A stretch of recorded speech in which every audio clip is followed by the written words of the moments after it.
topiramato como un anticonvulsivante y furosemide de 1 a 2 miligramos por kilo por día también para inhibir el transporte de sodio al tejido cerebral. Entonces, este tratamiento es específico en esta patología. Ahora, tenemos que saber también si se puede hacer o no una punción lumbar y tenemos que saber cuáles son las contraindicaciones. Entonces, la contraindicación de la punción lumbar es si el paciente tiene focalidad neurológica a pesar de la normalidad en las pruebas de imagen, puesto que estas pueden no siempre detectar aumentos de la presión intracraneal en su fase inicial. Entonces, si nosotros vemos que el paciente tiene clínica, pero pues la imagen o la TAC dice que pues todavía no se le alcanza a ver el edema, puede ser que esté en sus fases iniciales y que apenas va a empezar a aumentar la presión intracraneal. Entonces, si existe esta como discordancia, no se le hace la punción.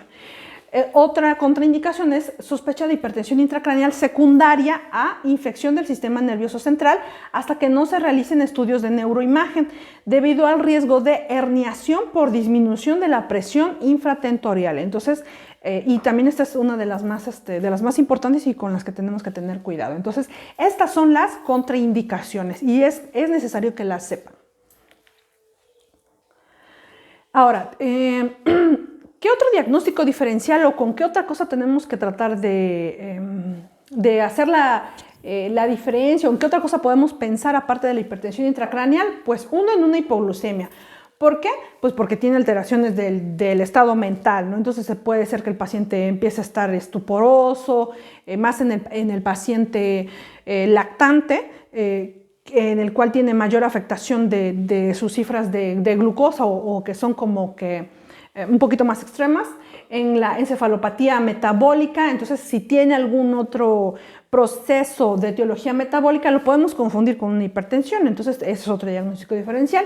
En caso de una intoxicación aguda medicamentosa, sabemos que pues, los niños todos se llevan a la boca, entonces si encuentran algún medicamento, algún hipoglucemiante o algunas pastillas para dormir de los abuelitos, si se la toman, también pueden tener disminución del estado de conciencia o datos clínicos que sean también muy sugerentes, entonces tenemos que hacer un diagnóstico diferencial.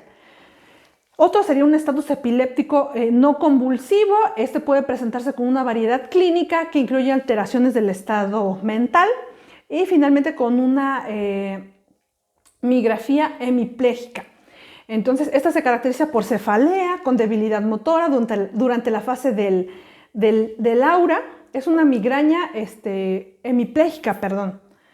Entonces los ataques pueden incluir de forma variable dolor de cabeza. Entonces van a presentar también cefalea, que es uno de los principales datos clínicos, y entonces lo podemos confundir. Aquí tenemos un algoritmo.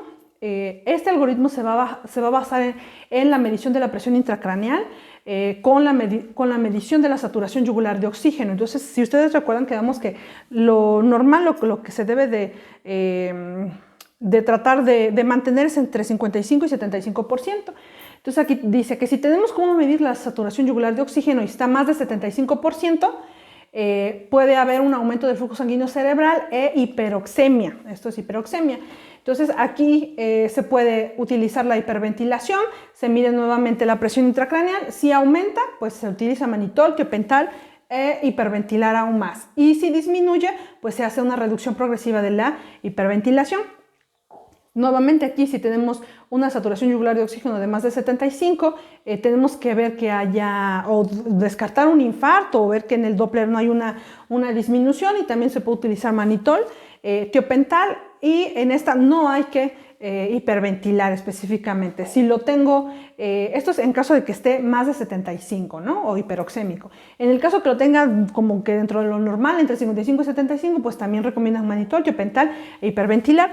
En el caso de que esté hipoxémico menor de 55%, también manitol, tiopental, no hiperventilar. En el caso de que yo mido la presión intracraneal y está en más de 20, pero no tengo cómo medir la saturación yugular de oxígeno, pues aquí nuevamente recomiendan manitol, hiperventilación y el tiopental. Obviamente, si yo le voy a poner tiopental a un paciente es porque su clínica ya me está indicando de que debo, su clínica y la monitorización invasiva me indica que ese paciente pues está grave, tiene que estar en una unidad de cuidados intensivos, tiene que estar, si voy a usar tepental, obviamente ya tiene que estar con la vía aérea asegurada y con la ventilación mecánica.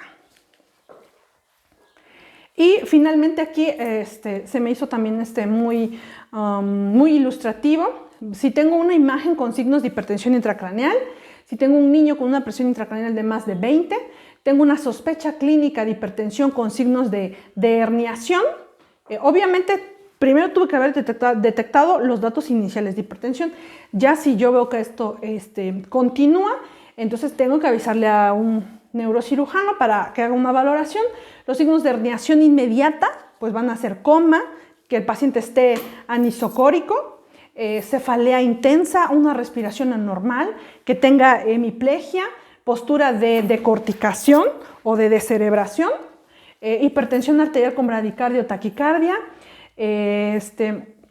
Si tiene todo esto, sí, pues hay que asegurar la vía aérea inmediatamente usando la secuencia de intubación rápida y un control cervical si es que existe un trauma asociado, o sea, si es que el paciente tuvo un trauma craneoencefálico. Hay que utilizar hiperventilación moderada, mantener una PaCO2 de 30 a 35 milímetros de mercurio y el tratamiento hiperosmolar, como lo habíamos comentado, con mannitol de 0.5 a 1 gramo por kilo intravenoso en 20 a 30 minutos o con salina al 5 mililitros por kilo en bolo.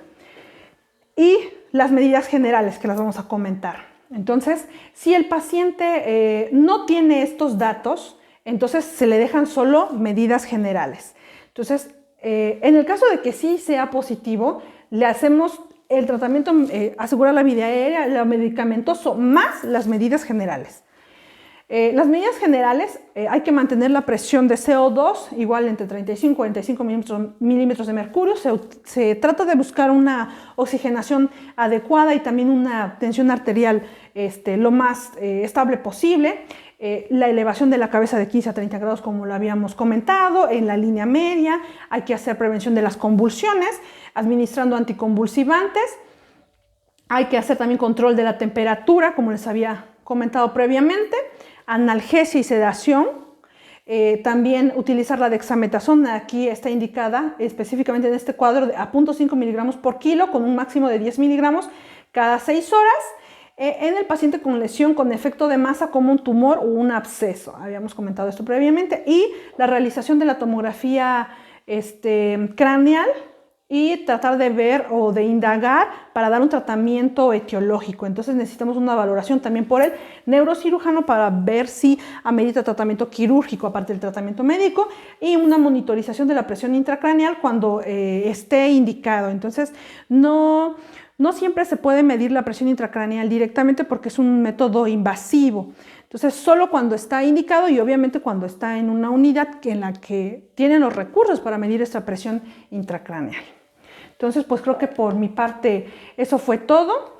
Espero que haya quedado claro. Más adelante les voy a mandar su cuestionario. Les voy a mandar también específicamente los artículos que quiero que lean para que complementen pues, el conocimiento de la patología y también porque pues, de ahí voy a tomar algunas preguntas para su cuestionario. Que pasen un buen día.